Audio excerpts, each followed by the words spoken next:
안녕하세요. 정치를 품격 있게 풀어드리는 정치클래스TV의 심상만입니다. 오늘은 한국 드라마 붐을 견인한 겨울연가 일본에서의 방송으로부터 20주년이란 제목의 일본 기사와 그 기사에 달린 일본 네티즌 반응까지 살펴보겠습니다. 일본에서도 라떼는 말이야 라는 말이 생겨난 것 같습니다. 20년 전에 겨울연가에 열광했던 시청자들이 이 기사가 나오자 200개가 넘는 장문의 댓글을 남기며 그때를 회상하는 게 재미있습니다. 일단 일본 기사부터 보시겠습니다. 신형 코로나 바이러스 감염이 전 세계로 확산되기 전 서울 명동거리와 춘천의 남이섬은 일본인 관광객으로 붐볐습니다. 한류 스타 K-팝 아이돌이 출연하는 뮤지컬과 라이브를 보러 가는 일본 국적의 팬들도 셀 수 없을 정도로 늘고 있었습니다.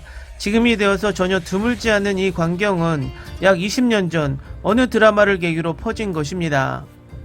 2003년 4월부터 NHK BS2에서 방송된 한국 드라마 겨울연가는 사회현상이라 할 정도의 붐을 일으켰습니다. 윤석호 감독의 첫 해외 진출 작품은 예상 이상의 성과를 거두고 지상파 NHK에 입장하는 데 성공했습니다. 토요일 밤 11시대로 방영된 이 드라마는 20%대 기적적인 시청률을 기록했고 처음에는 그다지 큰 반향은 없었지만 굉장히 재미있다는 소문이 퍼져 회를 거듭할 때마다 시청률이 급증해 30, 40대 주부를 중심으로 인기를 모았습니다. 겨울연가의 주인공으로 한결같이 순수한 사랑을 그린 배용준은 일본 중년 여성에게 윤사마라 불리며 단순한 인기 스타를 넘어 한국 대중문화를 대표하는 아이콘이 됐습니다. 배용준이 처음으로 방문했을 때 하네다 공항에서는 눈을 의심하는 풍경이 연출됐습니다. 30대부터 60대까지 폭넓은 연령층의 여성 팬들이 입국 로비를 가득 채우고 일부는 눈물을 흘리고 있었습니다. 배용준이 묵고 있던 호텔 주변도 순식간에 그의 모습을 보기 위해 모인 팬들로 발디딜 틈이 없게 되었고 배용준과 공동 출연한 상대역 최지우도 지우히메로 불릴 정도로 인기를 얻었으며 극중 둘과 삼각관계를 형성한 배우 박용화도 폭발적인 인기를 자랑했습니다. 이듬해인 2004년 겨울연가는 마이니치 신문이 선정한 일본 히트 상품 2위에 올랐고 한국에서 드라마 사상 최고액인 192만 달러의 수출 실적을 기록한 이 작품은 일본 제일생명경제연구소에 따르면 일본에서는 5,705억 원의 관광 수익과 1조 1,906억 원의 생산 유발액, 5,791억 원의 부가가치를 창출했습니다. 2000년대 후반부터 한국 드라마의 인기는 K-팝 중심의 한류 붐으로 이어져 10대에서 20대 젊은 소비자도 급증했습니다.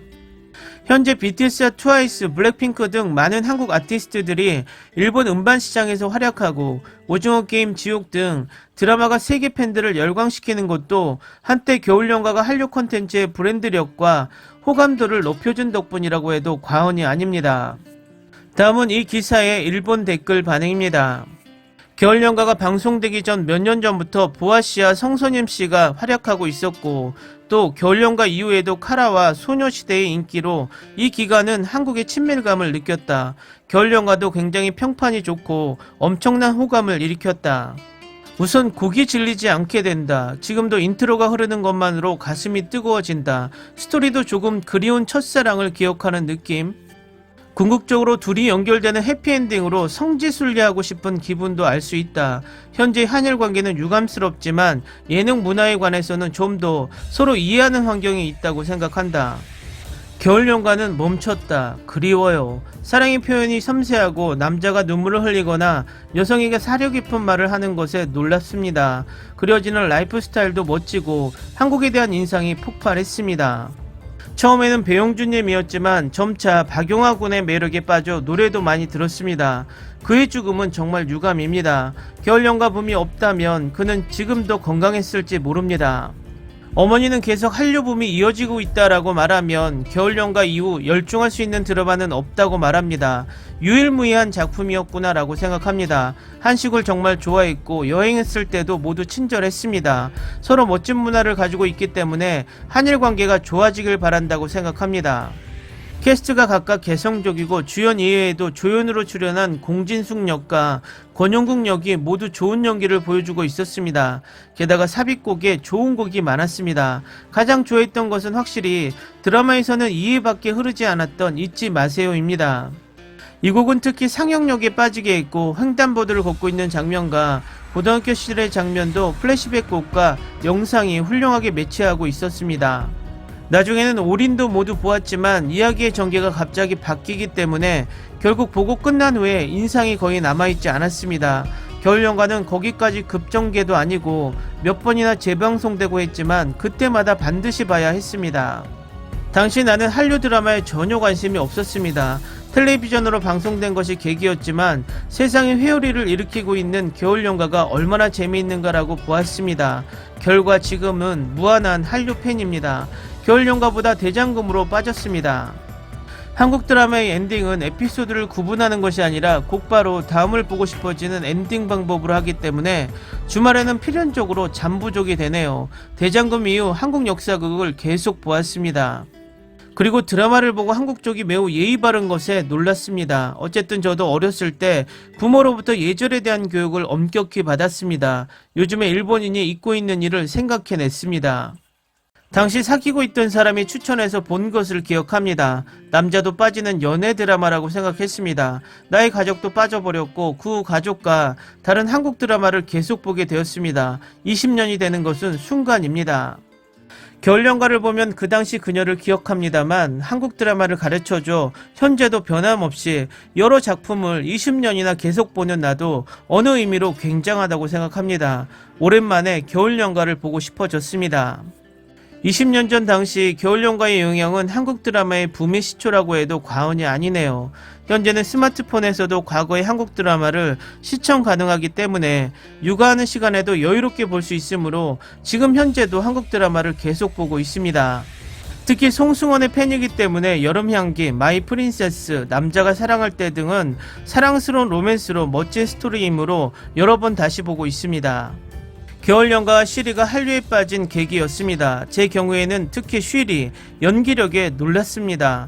최근에 한국 드라마는 각본, 영상, 연기력, 음악이 형격히 훌륭하게 되어 있습니다. BTS의 댄스와 노래도 프로라는 느낌. 그 당시 아직 학생이었고 떠들썩한 겨울연가를 별로 좋지 않게 생각했습니다. 그러나 지금이 되어 생각하면 좋아하는 것에 열중하는 사람을 조롱하는 듯한 나야말로 유치했었지요. 실제로 가끔 한국 드라마를 보면 끌어당기는 연출로 재미있기 때문에 빠지는 것은 아닌지 생각이 듭니다.